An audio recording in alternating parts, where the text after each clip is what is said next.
Ever since we started grade school, we've all been told that we need a big, strong government to look after us. And that, sure, it may need fixing here and there, but generally today's government size is about right.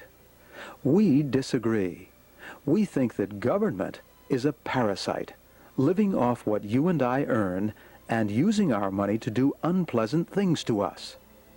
From being a nation of self-reliant go-getters, America is fast becoming a country of government junkies.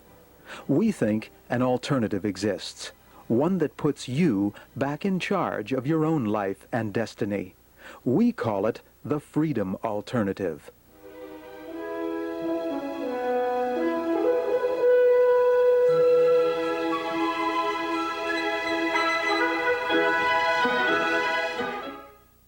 Hello again. This is the Freedom Alternative, and I'm Jim Davies. Welcome back.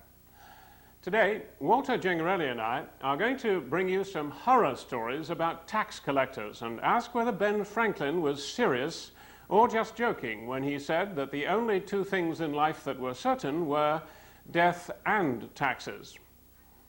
Taxes form an integral part of the way our society works. Thousands of services are performed by government, whether you want them or not, without direct charge to the people served, and all of them have to be paid for instead by taxes.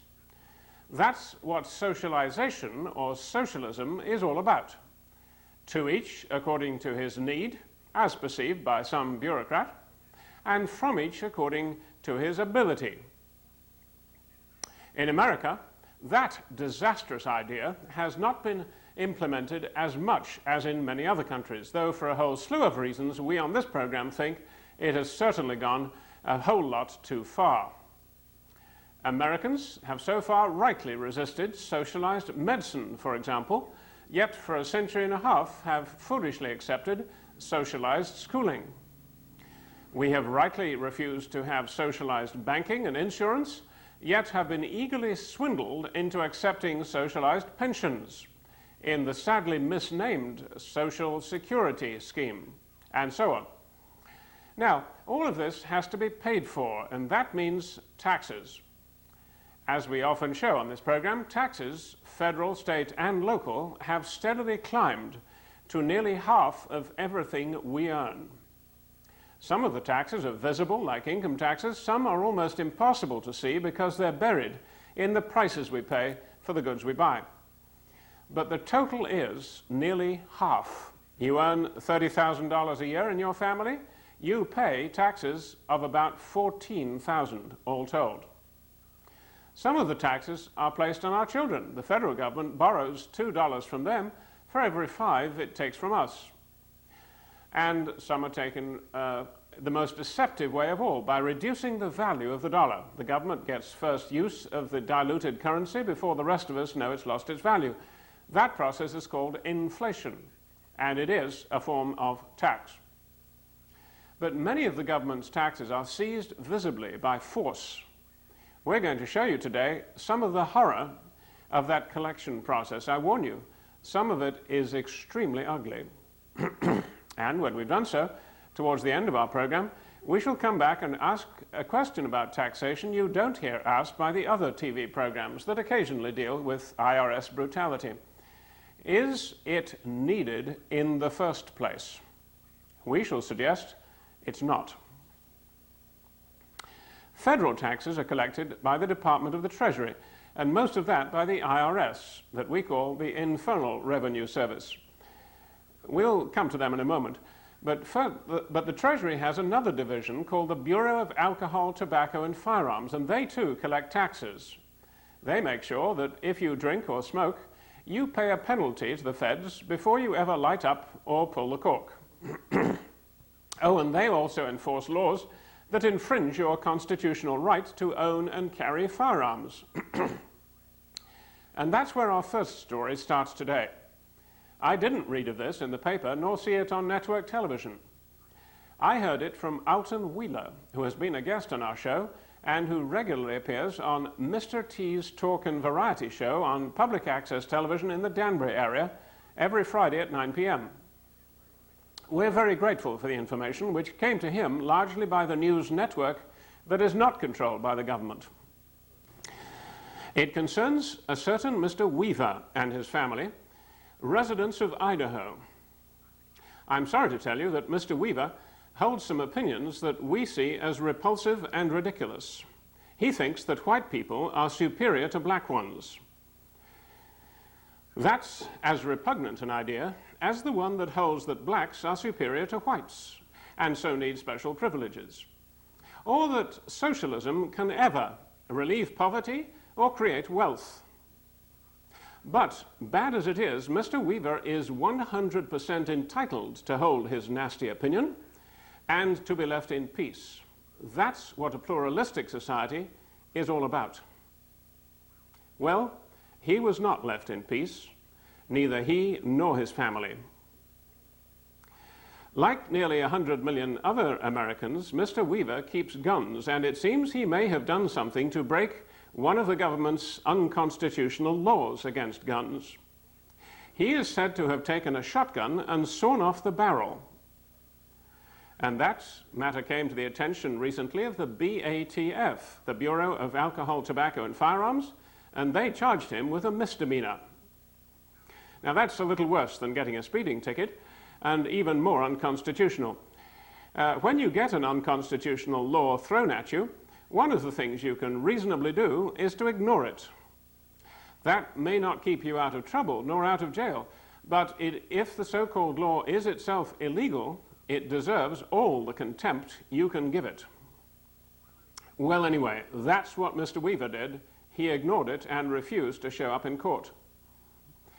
That's when the BATF, that tax collection and gun law enforcement agency, sent round FBI agents and US Marshals to his home in the woods near Boise. Mr. Weaver keeps pet dogs and has a 13-year-old son and an 8-month-old baby and another child, and they all live in his home with his wife. When the government thugs arrived, there was a friend there too.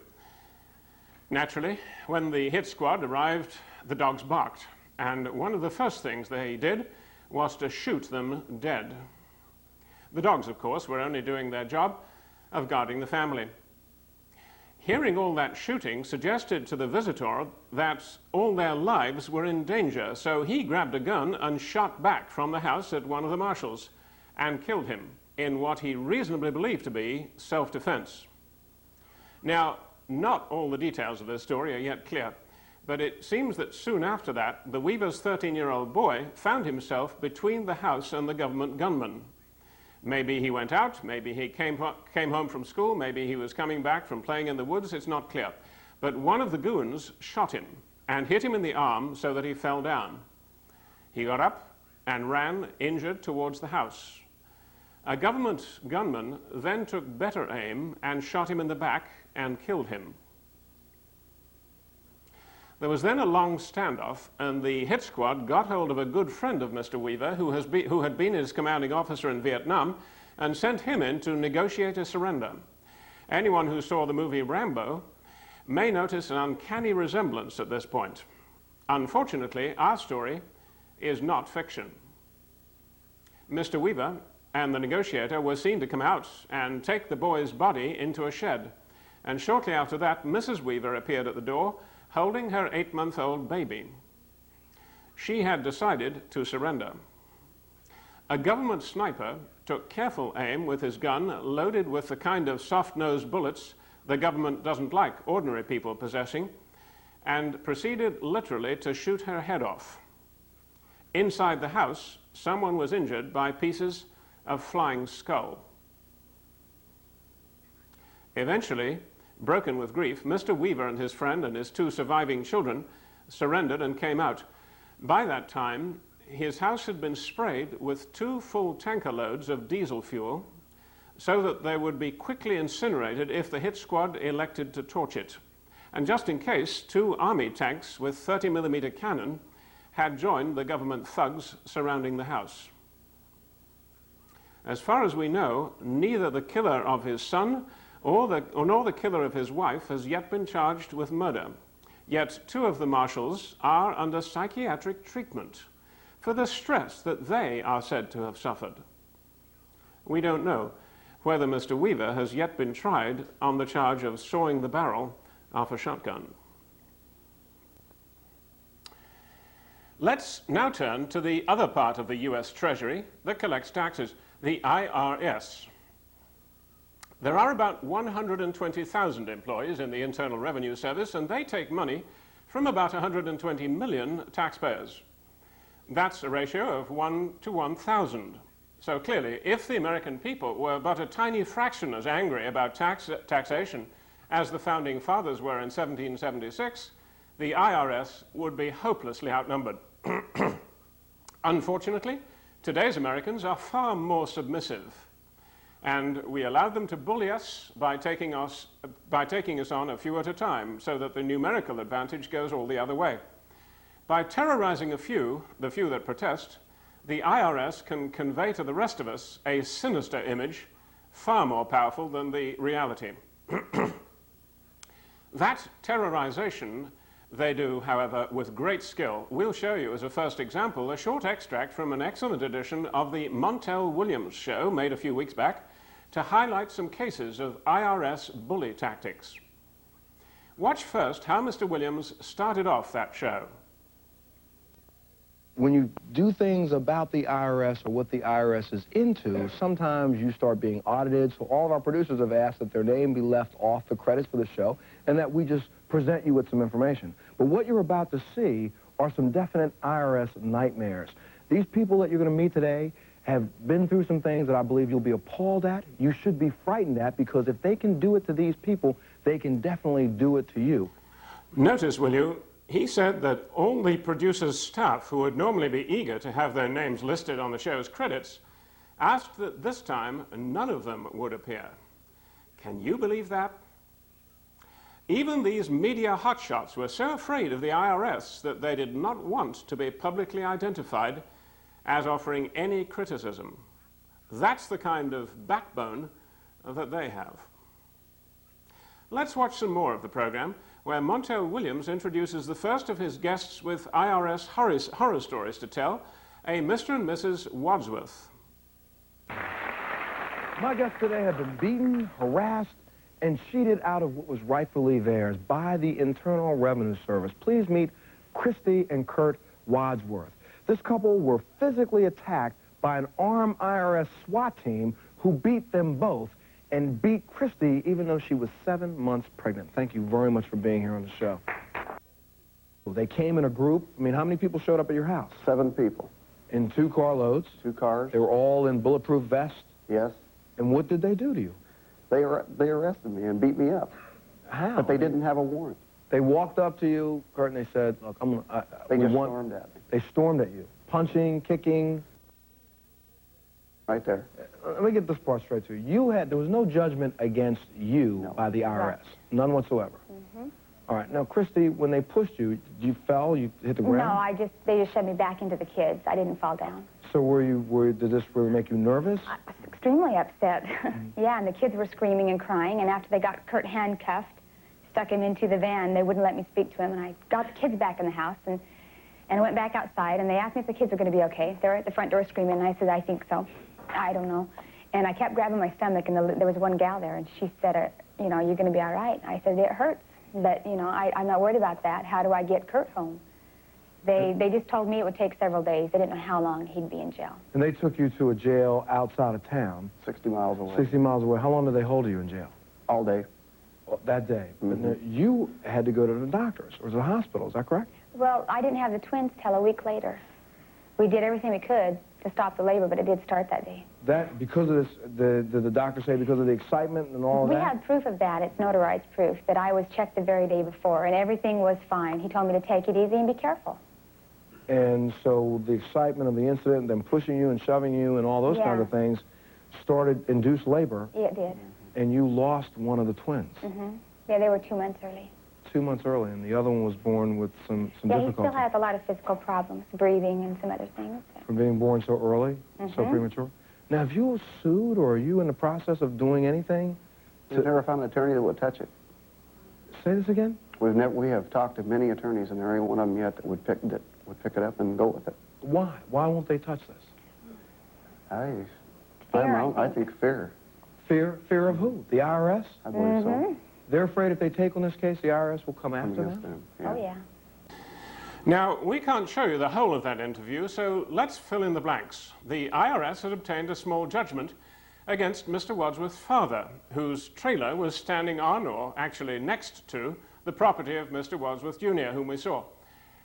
The same day they came to put a seized notice on it, Mr. Wadsworth Jr. got an instruction from his town to move the trailer since it was standing on town land, not on his own. So he did what he was told.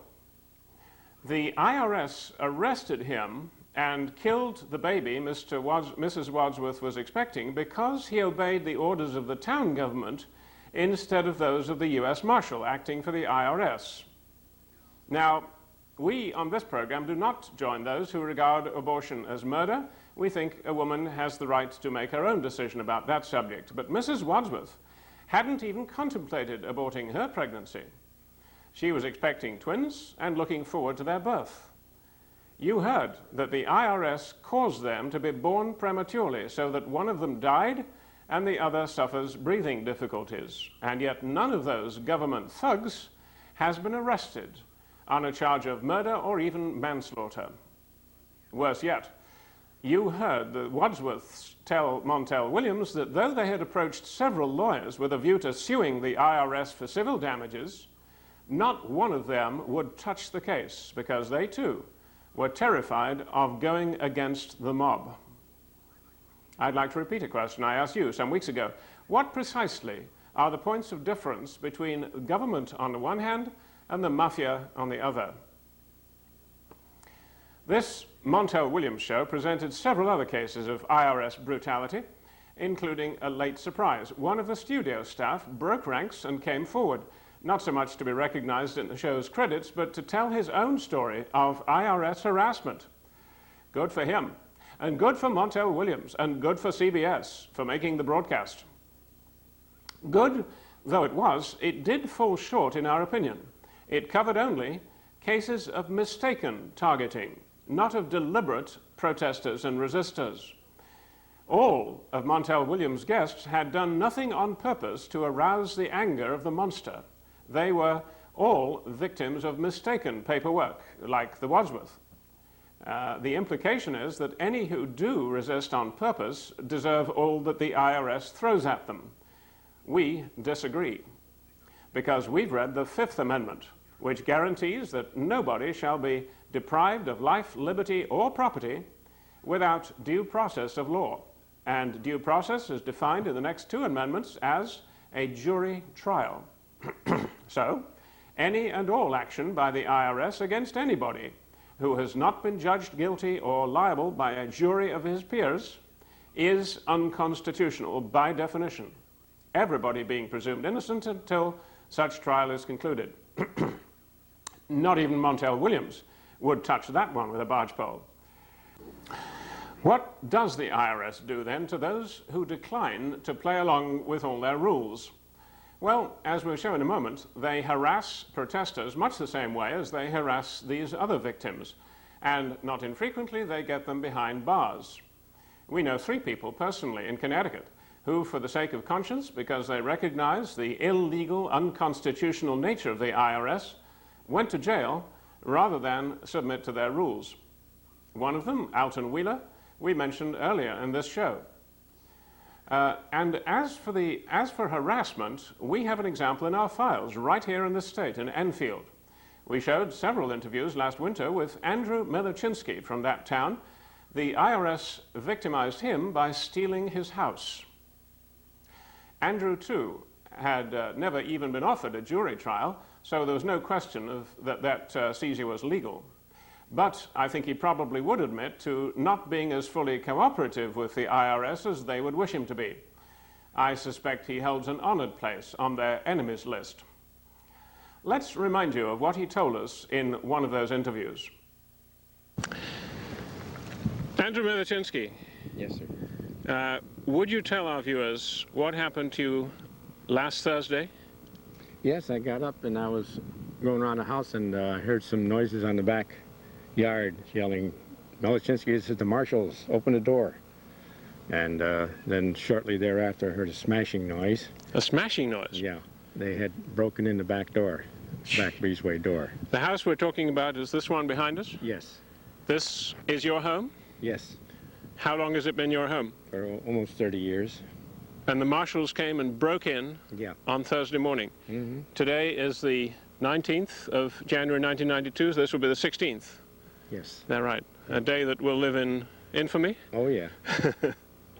Now, take us through this, what may have been a traumatic experience for you. What happened then? They broke the back door, then what? Yeah, I was on the phone to some IRS agent that called supposedly to set up an appointment with me. Oh, really? And while I was talking to him, I heard the shouting and then the smashing noise, and then they were banging on the breezeway door, and they battered it down somehow. And came charging into the kitchen, pointing their guns in true TV fashion. They had guns? Oh, yes. Yeah, and they were pointing at me. They told me to raise my hands, and I didn't. I probably would have died then if they were as nasty as they can be. But they didn't. They allowed me to leave my hands down. And then they went poking in all the rooms with the guns the way they do in the TV. Oh, my down goodness. the cellar stairs and into the bedroom doors. Andrew Melichinsky is himself the author of a book, Death of a Patriot. He went to Arkansas to research the 1986 case of one Gordon Cole, who was killed after a shootout with U.S. Marshals acting for the IRS, not dissimilar to the one we told you about in Idaho in this month, September 1992. Mr. Cole had not been convicted by a jury and was claiming his constitutional rights against IRS harassment. He took refuge in a friend's house, and both he and a U.S. Marshal were killed by gunfire. The Marshals then torched the house, having poured oil down the chimney. And Andrew examined the photographs of Mr. Cole's charred remains. The arms and legs had been hacked off short, apparently by an axe. He could learn from the documents of the case no possible reason for that, and concluded that it was an act of pure brutality, desecration by a gang of barbarians who were consumed with fury that an individual had challenged their pretended authority. These examples, folks, are not taken from medieval Spain or Mongolia. They come from today's America, land of the free. These are nothing more or less than your tax dollars at work. Unlike Montel Williams, and unlike even the US Congress from time to time, we don't just ask that IRS abuses be tamed, that it should somehow be reformed and told to behave in a civilized manner. We recognize that that is impossible, because the whole task that the IRS is performing is utterly uncivilized to start with.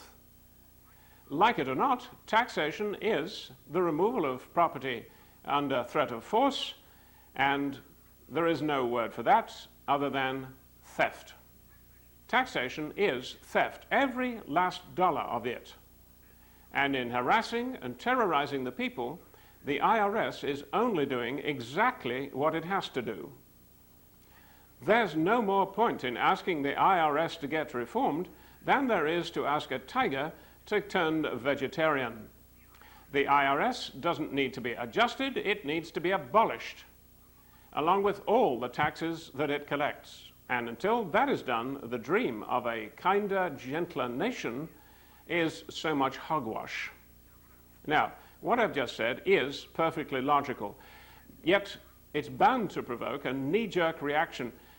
If taxes were abolished, who would pay for government programs? And if nobody volunteered, what on earth would we do? Wouldn't blood run in the streets? What about the poor? To help answer that, I'm joined now by our regular guest, Walter Gengarelli, who is one of the clearest thinking of people I know.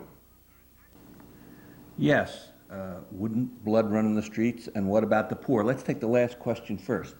The budget, the money, total outlays of the federal government is $1.35 trillion.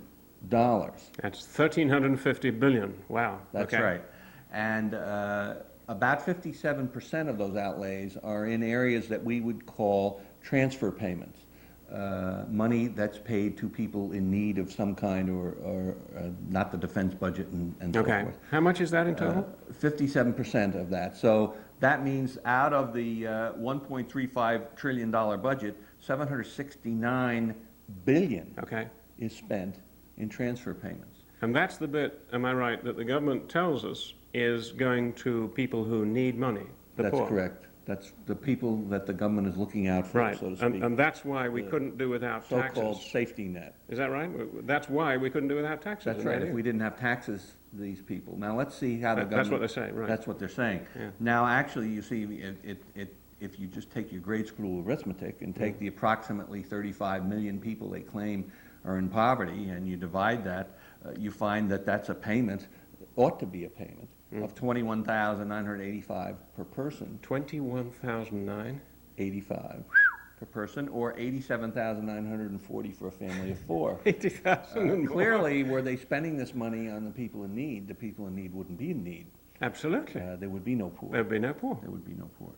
So we have that situation where we know that a tremendous amount of money spent on administration. It's not really spent on the poor. Half of it's spent on creating poor. Okay. So. But this is absolutely amazing. What you've shown us in 2 minutes or less is that from the government's own figure, I mean, you got that 57% from where? From the IRS publication? That's correct. I would point out that our knowledge is a little restricted because government information is either confusing because they don't know how to present information, or they're trying to confuse us. Okay. The information on how many poor there is 3 years old. Okay. I'd hate to be poor and have it take 3 years to figure out that, where we are. The information on the outlays comes nicely from their chart that they put in with the 1040 form. From the 1991 1040 form. It's very kind of them, and it certainly can't be wrong if it comes from the IRS. So what you've demonstrated is that they're spending, what was it, 700 and something billion? 769 billion on a group of people whom they say are poor, and clearly they're not, because they wouldn't be poor if they were. No, that's I mean, correct. that is conclusive proof. Yeah. And since that tax money isn't going to the poor, it follows that taking that tax money away, abolishing it, will not hurt them. Now, there is one candidate for US President who has promised to abolish the IRS. We encourage you to find out who he is. We're not allowed to tell you on this program. Call us up on the number shown at the end of the show. We'll tell you over the telephone. Now, until next week, on behalf of Walter Jangarelli and myself, this is Jim Davies saying, have a good week.